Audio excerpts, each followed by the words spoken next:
퇴근하고 부업 자격증 공부를 2시간씩 하고 있는데 성과는 없고 삶은 그대로입니다. 열심히 했는데 왜 안 될까? 하지만 유튜브를 보면 나와 다르게 성공한 사람들이 넘쳐나요. SNS, AI, 쿠팡으로 월 1,000만 원씩 벌었다고 하고 내가 원하는 자격증에 쉽게 합격합니다. 그 사람들이 천재라서 그럴까요?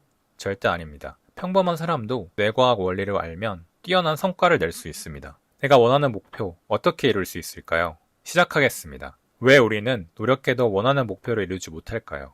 먼저 목표가 어떻게 달성되는지 분석해 봐야 합니다. 목표가 달성되기까지 실력, 시간, 운 요소가 작용합니다. 여기서 운은 우리가 바꿀 수 없기 때문에 실력을 키우고 시간을 꾸준히 투자해서 계속 시도하는 게 중요하죠. 전 열심히 했는데도 안 되던데요. 그 원인은 제대로 된 방법을 몰라서 실력이 계속 제자리에 머물기 때문이에요. 직장인 민수 씨 이야기를 해볼게요. 민수 씨는 쿠팡으로 돈을 많이 벌 수 있다는 이야기를 듣고 큰 마음 먹고 100만 원을 결제해서 강의를 듣습니다. 처음에는 할 수 있을 것 같은 마음이 듭니다.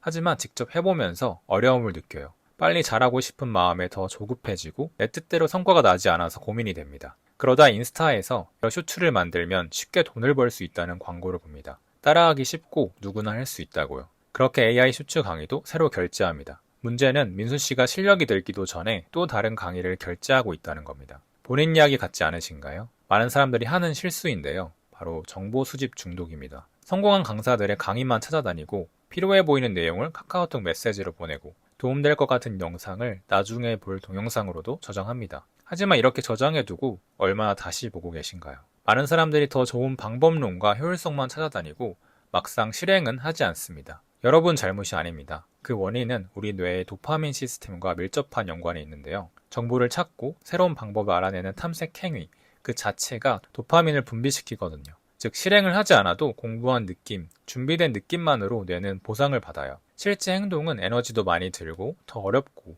보상도 바로 이루어지지 않거든요. 그렇기 때문에 더 쉽고 덜 스트레스를 주고 즉각적인 만족감을 주는 정보 탐색만 계속하게 됩니다. 그럼 구체적으로 어떻게 목표를 달성할 수 있을까요? 이 3가지만 기억하세요. 어려움과 비효율을 받아들이기. 처음 무언가 배우고 실제 해보면요. 당연히 내 뜻대로 되지 않아요. 하지만 많은 사람들은 처음부터 잘 되기를 바랍니다. 공부할 때는 다 아는 것 같았는데 문제를 풀면 계속 틀리고 SNS 콘텐츠를 만드는데 하루 종일 시간을 쓰기도 하고요. 쿠팡에 상품을 등록하는 것도 너무 어려워요. 이렇게 하는 게 맞을까 의심이 들죠. 하지만 이건 당연한 겁니다. 처음 해보니까요. 그런데 빨리 잘하고 싶고 이 어려움이 당연한 거라고 받아들이지 못하면 새로운 좋은 방법을 찾아다니게 돼요. 반면 비효율적이고 어려운 게 당연하다고 받아들이면 배운 걸 실제 실행하고 개선해 나가면서 점점 능숙해집니다. 어제보다 조금 더 나아지는 걸 목표로 삼으세요. 충분한 연습 시간 확보하기. 새로운 걸 배울 때는 충분한 연습 시간을 확보해야 인지 과부하를 피할 수 있어요.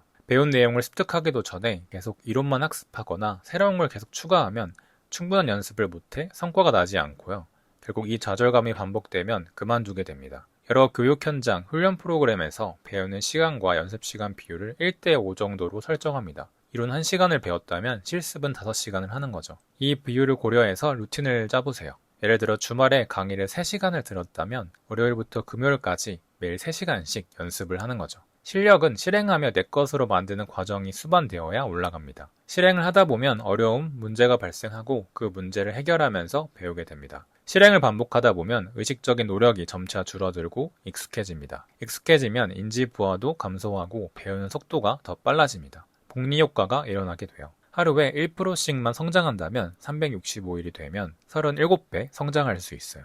회고, 미국의 교육학자인 콜보는 사람이 성장하는 과정을 4단계로 설명합니다. 경험, 성찰, 개념화, 실험. 이 과정을 통해서 실제 경험을 바탕으로 개선점을 도출해내고 다시 새로운 경험에 적용하면서 끊임없이 성장하게 됩니다. 이 과정은 내가 무엇을 알고 모르는지 파악하는 메타인지와 연결이 됩니다. 이걸 효과적으로 실천할 수 있는 방법이 KPT 회고인데요. 오늘 실행했던 것을 되돌아보면서 킵, 유지할 것, 개선할 것, 실제 시도할 만한 것들을 정리합니다. 예를 들어 볼게요. 24년 하반기에 필리어데이 다이어리 버전 2를 출시했었는데요. 이때 프로젝트를 회고해 볼 수 있어요. 먼저 잘한 점은 고객 인터뷰를 하면서 다이어리 디자인의 방향성을 더 명확하게 잡을 수 있었어요. 인터뷰, 설문을 통해서 전혀 생각하지 못한 고객의 니즈를 반영할 수 있었습니다. 상세 페이지 제작이 늦어져서 제품 출시도 한 달가량이 밀렸어요. 제품을 발주하고 한 달 정도 여유가 있었는데 그 시간을 제대로 활용하지 못해서 아쉬웠어요. 다음부터는 제품 발주하고 상세 페이지를 바로 제작해야겠다는 마음을 먹어요.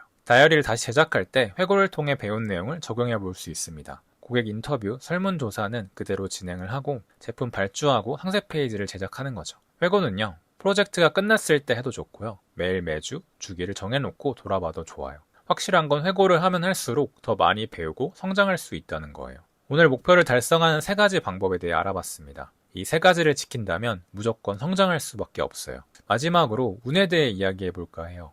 목표를 달성하려면 당연히 운도 필요합니다. 열심히 해도 상황이 안 돼서 실패할 수 있거든요. 하지만 분명한 건 기회가 오더라도 실력을 충분히 쌓아두지 않고 지속하지 않는다면 그 기회는 절대 잡을 수 없어요. 기회가 와도 내가 제대로 할 수 없거나 이미 포기해버렸다면 그냥 사라지는 거죠. 준비된 자가 기회를 잡는다는 말이 있잖아요. 우리가 해야 할 건 어제보다 더 나아지는 것. 그만두지 않고 계속 나아간다면 원하는 목표를 꼭 이룰 수 있습니다. 지금 당장은 실패처럼 보일지라도 돌아보면 필요한 일들인 경우가 많거든요. 영상이 좋았다면 구독과 좋아요 눌러주세요.